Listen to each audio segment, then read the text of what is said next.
روزانہ دینی معلومات حاصل کرنے کے لیے چینل کو ابھی سبسکرائب کریں، ہماری ویڈیو کو لائک اور شیئر لازمی کریں۔ 4 اعمال ایسے ہیں اگر ایک دن میں کوئی بندہ کر لے اللہ کی رضا کے لیے مومن، تو اللہ اس کو جنتی قرار دیتا ہے۔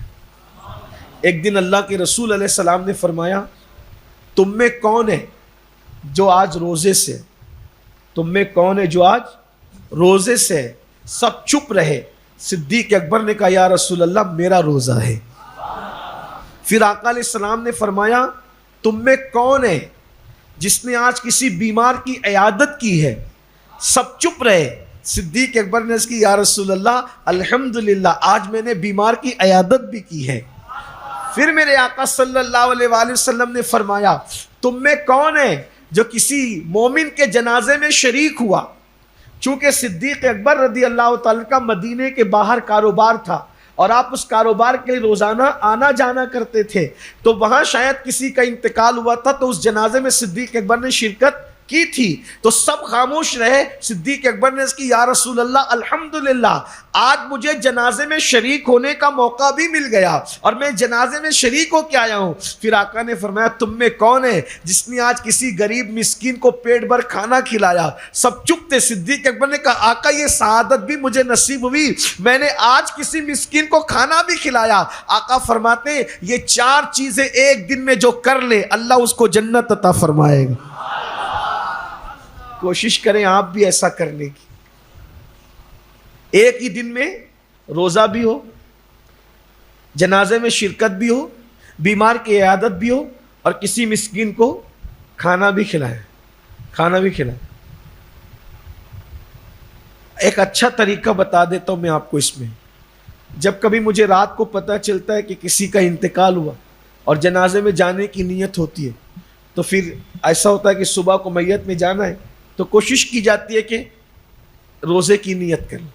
آسان طریقہ ہے، عام طور پہ ہمارے ایسا ہوتا ہے، حالانکہ جلدی تدفین ہونی چاہیے، لیکن ایسا ہوتا ہے کہ رات کو انتقال ہوا تو جنازہ صبح کو ہو جاتا ہے، تو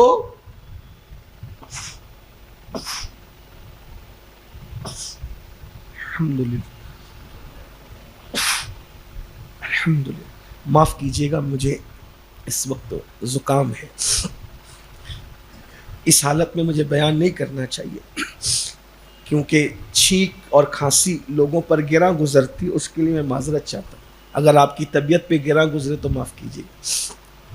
تو عام طور پہ کیا ہوتا ہے، صبح کو میت جانی ہے، آپ نیت کر لیں روزے کی نیت ہو گئی، اب پتہ کریں کوئی بیمار ہے تو عیادت کر لیں، اور اگر نہیں پتہ کرتے تو سول ہاسپٹل چلے جائیں، کوئی نہ کوئی مریض تو مل ہی جائے گا، یا کسی اور ہاسپٹل چلے جائیں، کوئی نہ کوئی مریض، اس کی مزاج پرسی کر لیں، کیونکہ بیمار کی مزاج پرسی کرنا یہ سنت ہے اور بہت بڑی فضیلت ہے عیادت کی۔ دیکھیے لوگ آج کل پوری طاقت لوگوں نے جھونک دی ہے کس پر؟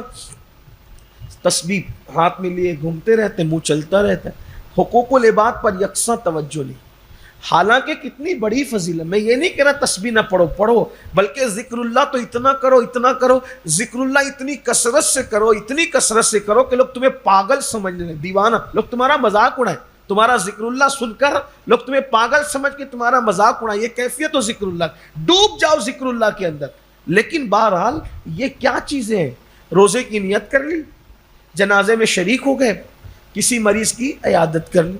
اب کوئی ضروری نہیں ہے کہ مریض کینسر کا ہی ہو، بہت جب وہ سیریس حالت میں ضرور، ہلکا پھلکا بخار بھی اگر ہو تو وہ مریض ہے، آپ اس کی مزاج پرسی کر لیں۔ حدیث پاک میں آتا ہے، جو کسی بیمار کی عیادت کے لیے جاتا ہے تو وہ رحمتوں میں نہاتا ہے،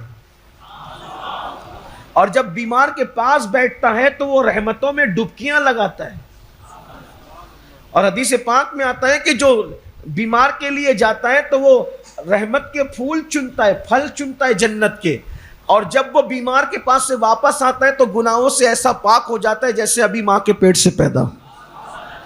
بیماروں کی عیادت کرنے کی بڑی فضیلت ہے، بہت فضیلت ہے بیماروں کی عیادت۔ تو بیمار کی عیادت روزے کی نیت کے روزہ رکھ لیا، جنازے میں شریک ہو گئے۔ اچھا آج کل لوگ جنازہ میں بھی جاتے ہیں تو بات کرتے پیچھے چلتے رہتے، کاندھا نہیں دیتے، کاندھا اس کو زیادہ دیے جاتے ہیں جس سے کچھ بچوں سے خاندان سے کچھ ملنے کی امید ہوتی ہے، ایسا نہیں. جنازوں کو غریبی امیری میں تقسیم مت کرو.